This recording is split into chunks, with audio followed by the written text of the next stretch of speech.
Hello friend, welcome back to my YouTube channel online Adda. तो आज दोस्तों हम आप लोग को बताएंगे बायोलॉजी के टॉप 50 क्वेश्चन जो आपके यूपी कैडेट बीएचयू और आईसीआर जैसे कॉम्पिटिटिव एग्जाम में पूछे जाते हैं। तो शुरू करते हैं पहले क्वेश्चन से। तो दोस्तों पहला क्वेश्चन है अमीबा की खोज। तो दोस्तों अमीबा की खोज किसने की? तो दोस्तों अमीबा की खोज रसेल वान लीवेनहॉक ने की थी।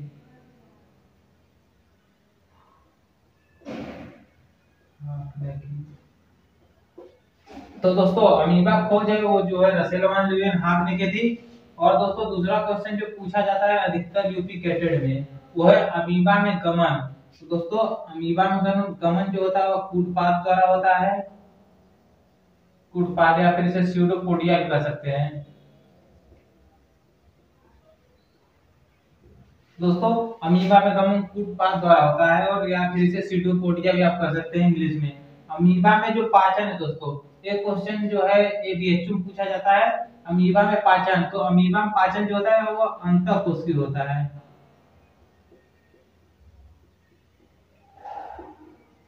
तो दोस्तों अमीबा में जो पाचन होता है वह अंतःकोशिकीय होता है। और इसमें जो पहले पाचन होता है वह क्षारीय माध्यम में होता है, फिर उसके बाद अम्लीय माध्यम में होता है। इसमें पाचन दो प्रकार से होते हैं, पहला जो है वो क्षारीय माध्यम और दूसरा अम्लीय माध्यम। और अमीबा में जनन, तो दोस्तों अमीबा में जनन जो होता है वह अलैंगिक होता है। अलैंगिक जनन, वो भी बाइनरी विभाजन द्वारा। बाइनरी विभाजन। दोस्तों अमीबा में जनन वो जो होता है वो अलैंगिक होता है और बाइनरी फ्यूजन या फिर विभाजन द्वारा होता है। और संघ प्रोटोजोआ शब्द दिया था। तो दोस्तों संघ प्रोटोजोआ शब्द दिया था ग्रांट ने। ग्रांट ने तो दोस्तों संघ प्रोटोजोआ शब्द दिया था ग्रांट ने। और पैरामीशियम की खोज जो है वो पैरामीशियम की दोस्तों खोज की थी हिल ने। हिल ने। तो दोस्तों देखिए अमीबा की खोज की थी रसेल वान लीवेनहॉक ने तथा पैरामीशियम की खोज जो है वह हिल ने की थी। और लघु अमीबा में देखिए दोस्तों दो प्रकार के केंद्रक पैरामीशियम में जो है वो दो प्रकार के केंद्रक पाए जाते हैं। पहला लघु केंद्रक और दूसरा गुरु केंद्रक होता है।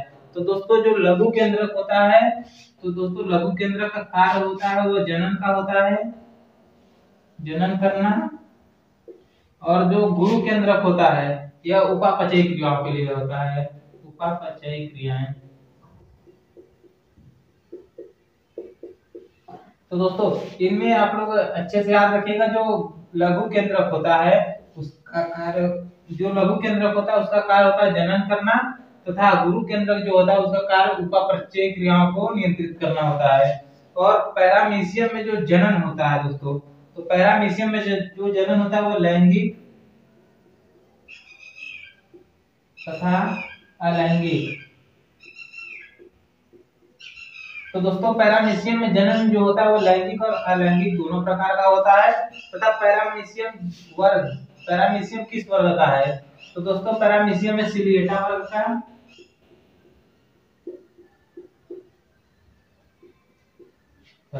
तो दोस्तों एक और क्वेश्चन पूछा जाता है पैरामीशियम का जो आकार होता है वो कैसा होता है? तो दोस्तों पैरामीशियम का जो आकार होता है वो चप्पल के जैसा होता है, sleeper cell, sleeper like cell होता है संरचना इसका। और यूग्लिना का वर्ग, तो यूग्लिना का वर्ग है सार्को मेस्टिगोफेरा। तो दोस्तों जो यूग्लिना का वर्ग है सार्को मेस्टिगोफेरा है और यूग्लिना होता है। तो दोस्तों मैंने जैसे पिछले वीडियो में आपको बताया था यूग्लिना जो है वह है जंतु तथा पादप के बीच की कड़ी।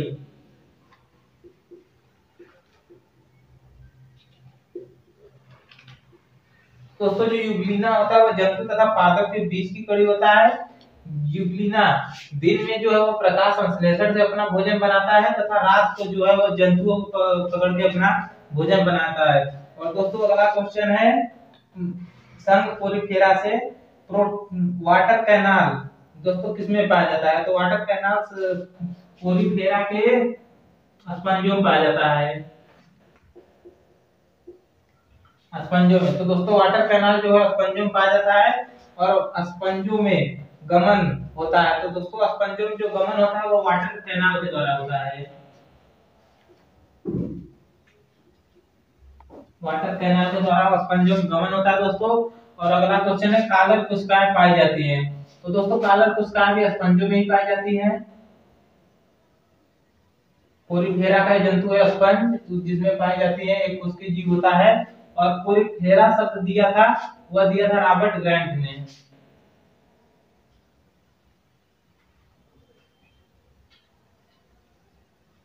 तो दोस्तों जो पोरीफेरा वर्ग के जंतु होते हैं, इनमें जो है कालर कोशिकाएं वो कैल्शियम कार्बोनेट की बनी होती है। और इनका काम कार्य होता है शिकार को पकड़ना तथा उनको मारना। और जो ये कालर कोशिकाएं पाई जाती है वो स्पंजों में पाई जाती है। पूरा पोरीफेरा वर्ग का जंतु होता है। और पोरीफेरा शब्द दिया था रॉबर्ट ग्रांट ने। तथा दोस्तों हाइड्रा की खोज जो है वो ल्यूएन हाक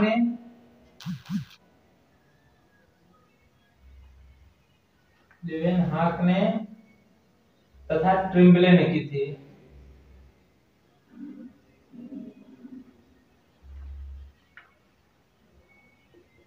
तो दोस्तों जो हाइड्रा है यह संसिलिंड्रेटा वर्ग का जंतु है। हाइड्रोजोआ वर्ग का उपवर्ग हाइड्रोजोआ, और जो वर्ग है जो सिलिंड्रेटा का है। तो दोस्तों इसकी खोज की थी ल्यूएन हाक ने तथा ट्रिम्बले ने। तो दोस्तों हाइड्रा नाम दिया था लिनियस ने।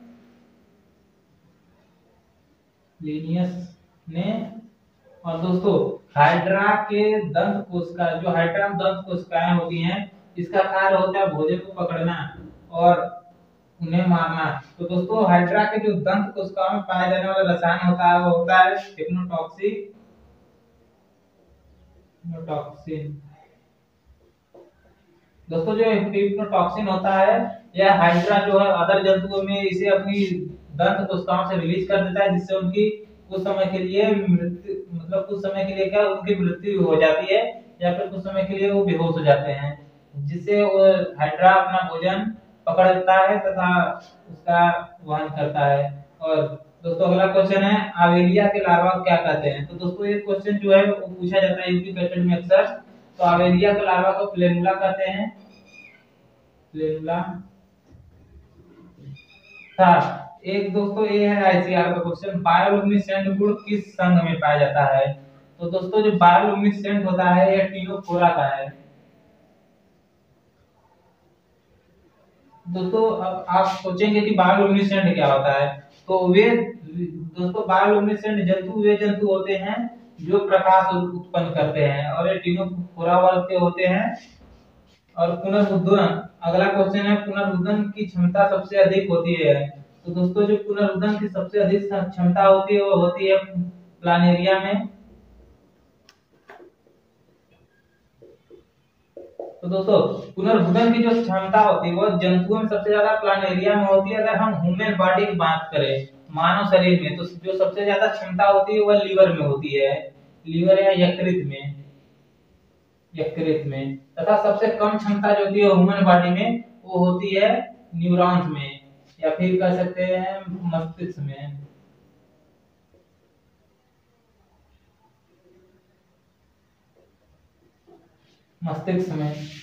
तो दोस्तों अगला क्वेश्चन देखते हैं एस्केरिस में उपसर्जन।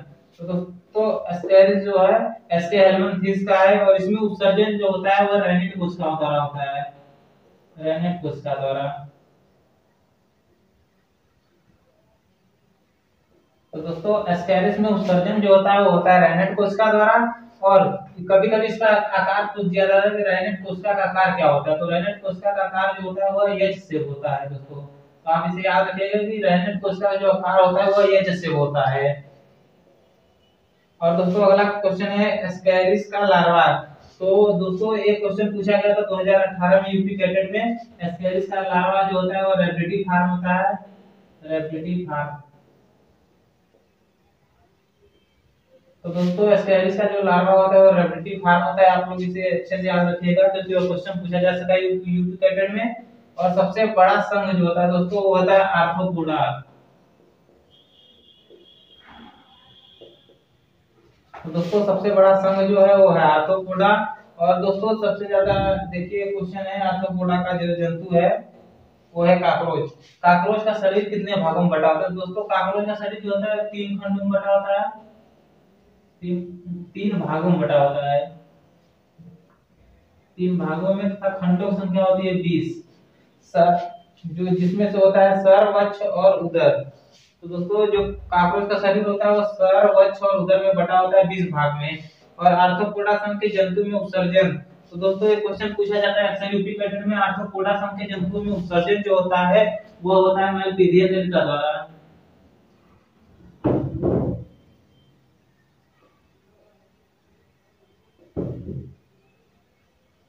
नलिका द्वारा। दोस्तों जो आर्थ्रोपोडा जंतुओं में होता है उत्सर्जन में होता है मैलपीडियन नलिका द्वारा। तथा आर्थ्रोपोडा में पाई जाने वाली एक जंतु है झींगा मछली या फिर प्राण जिसे कहते हैं, तो उसमें जो उत्सर्जन होता है वो होता है ग्रीन ग्रंथि द्वारा। ग्रीन ग्रंथि द्वारा।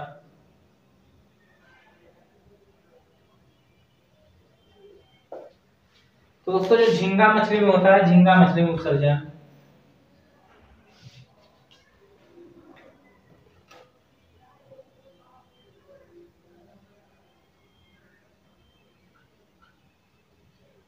तो दोस्तों झींगा मछली में जो उत्सर्जन होता है वो ग्रीन ग्रंथि द्वारा होता है। और बाकी जंतुओं में उत्सर्जन जो होता है वह होता है आर्थ्रोपोडा, मतलब बाकी जंतुओं में जो उत्सर्जन होता है वो होता है मैलपीडियन नलिका द्वारा। और जो झींगा मछली में होता है वो होता है ग्रीन ग्रंथि द्वारा। और झींगा मछली जो है आर्थ्रोपोडा का, बाकी तो आर्थ्रोपोडा के जंतुओं में 6 पैर पाए जाते हैं, लेकिन जो होता है आर्थ्रोपोडा में झींगा मछली इसमें 8 पैर पाए जाते हैं। तो दोस्तों आइए अगला क्वेश्चन हम देखते हैं। तो दोस्तों अगला क्वेश्चन देखते हैं बंद प्रकार का परिवहन तंत्र। तो दोस्तों बंद प्रकार का परिवहन तंत्र जो होता है वह एलिनीडा से प्रारंभ होता है। एलिनीडा से प्रारंभ होके कार्डेटा तक जाता है। कार्डेटा। तो दोस्तों कार्डेटा में सभी आ जाते हैं एवीज, मतलब मत्स्य जो होते हैं, पक्षी और स्तनधारी, ये सब सरीसृप जो है वो कार्डेटा में ही आते हैं, तो वहां तक जाता है। और खुले प्रकार का परिवहन तंत्र जो होता है वह होता है कोरीफेरा से लेके आर्थ्रोपोडा तक। तो दोस्तों जो खुले प्रकार का परिवहन तंत्र होता है वो कोरीफेरा से लेकर आर्थ्रोपोडा तक होता है, जबकि बंद प्रकार का होता है एलिनीडा से लेकर कार्डेटा तक। तो दोस्तों अगला क्वेश्चन देखते हैं कि रक्त है। तो दोस्तों रक्त जो है वो एक तरल संयोजित ऊतक है। तरल संयोजी ऊतक है।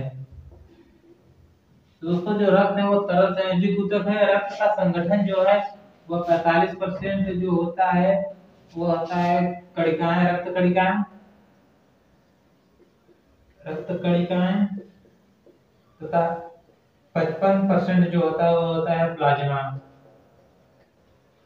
तो दोस्तों जो 45% रक्त कणिकाएं होती है ये भी 3 प्रकार की होती हैं।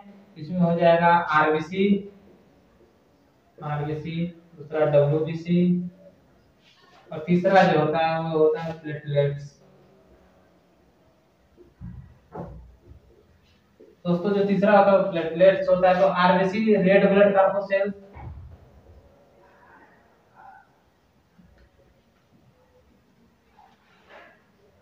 ये व्हाइट ब्लड कॉर्पस्कल्स और प्लेटलेट्स तो वही होता है। तो दोस्तों आगे देखते हैं आरबीसी का लाल रंग। जो दोस्तों आरबीसी का लाल रंग होता है रेड ब्लड कॉर्पस्कल्स का, वो लाल रंग जो होता है वो हीमोग्लोबिन के कारण होता है।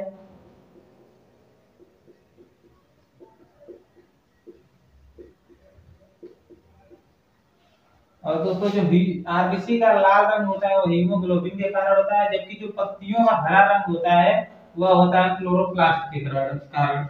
आरबीसी का कब्रिस्तान दोस्तों की कहा जाता है, मतलब जहां आरबीसी नष्ट होती है वो होता है प्लिया। दोस्तों ये क्वेश्चन काफी पूछा जाता है कि आरबीसी का कब्रिस्तान कहाँ है, तो वो होता है प्लिया, जहां आरबीसी नष्ट होकर खत्म होती है। और आरबीसी का निर्माण जो होता है वो होता है अस्थि मज्जा। तो दोस्तों आरबीसी का निर्माण जो होता है वो अस्थि मज्जा में होता है। और सबसे बड़ी आरबीसी जो होती है वो एम्फ्यूमा है। एम्फ्यूमा तो दोस्तों जो सबसे बड़ी आरबीसी पाई जाती है वो एम्फुमान पाई जाती है, या दोस्तों काफी क्वेश्चन पूछा जाता है यूपी पैकेट में। और सबसे छोटी आरबीसी जो होती है वह कस्तूरी मृग में होती है।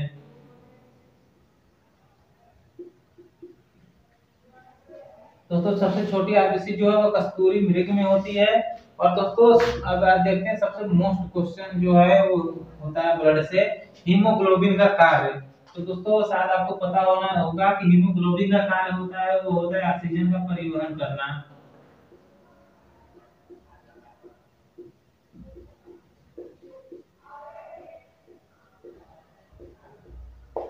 दोस्तों जो हीमोग्लोबिन का मुख्य कार्य वो है ऑक्सीजन का परिवहन करना। यह हार्ट से ऑक्सीजन जो होता है वो ब्लड में मिलकर सेल तक जाता है, जहां पर माइटोकॉन्ड्रिया में इसका ऑक्सीकरण होता है, जिससे एटीपी का निर्माण होता है। तो दोस्तों अगला क्वेश्चन देते हैं मेढक में आरबीसी का जीवन काल। तो दोस्तों ये सब क्वेश्चन बहुत बार पूछे जाते हैं, मेढक में आरबीसी का जीवन काल, मनुष्य में आरबीसी का जीवन काल और खरगोश में आरबीसी का जीवन काल, ये अक्सर क्वेश्चन पूछे जाते हैं दोस्तों। तो जो मेढक में आरबीसी का जीवन काल होता है वो 100 दिन का होता है, 100 दिन का। और जो होता है मनुष्य में वो 120 दिन का, शायद आपको पता होगा। और जो खरगोश में होता है उसमें होता है 80 दिन का, 80 दिन का। तो दोस्तों इसमें से इतना क्वेश्चन हुआ, तो देख लेते हैं एक बार जो मेन क्वेश्चन इसके हैं वो है आरबीसी का लाल रंग। तो दोस्तों ये होता है हीमोग्लोबिन के कारण, तथा हीमोग्लोबिन का मुख्य कार्य जो होता है वो ऑक्सीजन का परिवहन करना होता है, ये आप लोग अच्छे से याद कर लेंगे। तो दोस्तों आइए अगला कुछ क्वेश्चन देखते हैं। तो दोस्तों अगला क्वेश्चन देखते हैं डब्ल्यूबीसी व्हाइट ब्लड कार्पोसेल्स। तो दोस्तों व्हाइट ब्लड कार्पोसेल्स का अन्य नाम है ल्यूकोसाइट, ल्यूकोसाइट। तो दोस्तों जैसे डब्ल्यूबीसी व्हाइट ब्लड कार्पोसेल्स इसका नाम है, अदर नेम से जाना जाता है ल्यूकोसाइट। और आरबीसी का आपको बताया हूं, इस आरबीसी को इरिथ्रोसाइट से जाना जाता है। तो दोस्तों डब्ल्यूबीसी जो होता है वह दो प्रकार का होता है, एक कणिका युक्त और दूसरा कणिका विहीन।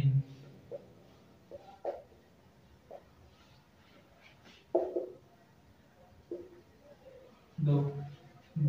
तो दोस्तों एक आरबीसी में क्वेश्चन आता है भ्रूणी विकास के दौरान बच्चों में आरबीसी का निर्माण कहाँ होता है। तो दोस्तों जो भ्रूणी विकास के दौरान जब बच्चा मां के गर्भ में रहता है तब आरबीसी का निर्माण कहाँ होता है, क्योंकि उस समय अस्थि मज्जा तो उतनी विकसित होती नहीं है कि आरबीसी का निर्माण अस्थि मज्जा से हो, इसलिए उस समय जो होता है आरबीसी का निर्माण होता है वो होता है लीवर में। तो दोस्तों भ्रूणी विकास के दौरान बच्चों में आरबीसी का निर्माण जो होता है वो लीवर में होता है, ये मोस्ट इंपॉर्टेंट क्वेश्चन है, आप लोग इसे अच्छे से याद करेंगे।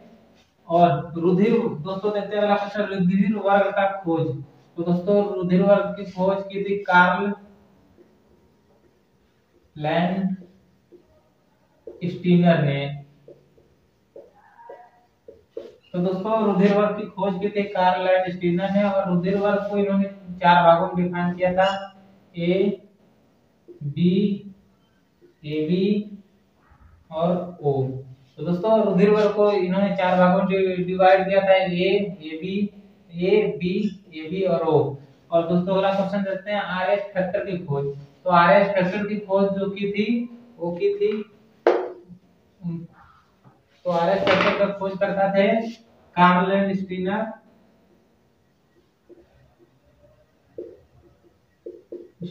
तथा वीगर ने। तो दोस्तों आरएच फैक्टर की जो खोज की थी वो की थी कार्ल लैंड स्टीनर और वीगर ने, वो भी राइजस नामक बंदर थे। तो दोस्तों जो कार्ल लैंड स्टीनर और वीगर ने आरएच फैक्टर की खोज की थी वो राइजस नामक बंदर पे की थी, तथा सर और दोस्तों आपको बता दें जो रुधिर वर्ग होता है ए बी और ओ, इसमें जो सर्वदाता रुधिर वर्ग होता है, मतलब जो हर किसी को भी डोनेट कर सके अपना ब्लड, वो होता है ओ ग्रुप, ओ वर्ग।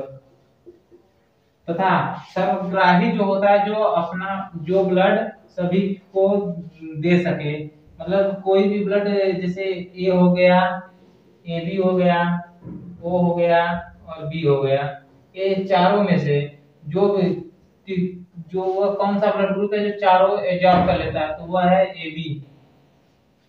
दोस्तों AB वर्ग है, AB वर्ग जो होता है वह सर्वग्राही होता है तथा ये O वाला जो होता है वह होता है सर्वदाता।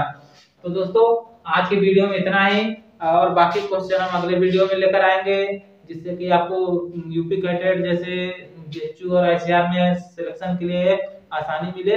तो दोस्तों अगर वीडियो पसंद आया हो तो चैनल को सब्सक्राइब करें, शेयर करें, और ज्यादा से ज्यादा तक शेयर कर सके तो करें, और वीडियो को लाइक करें। धन्यवाद।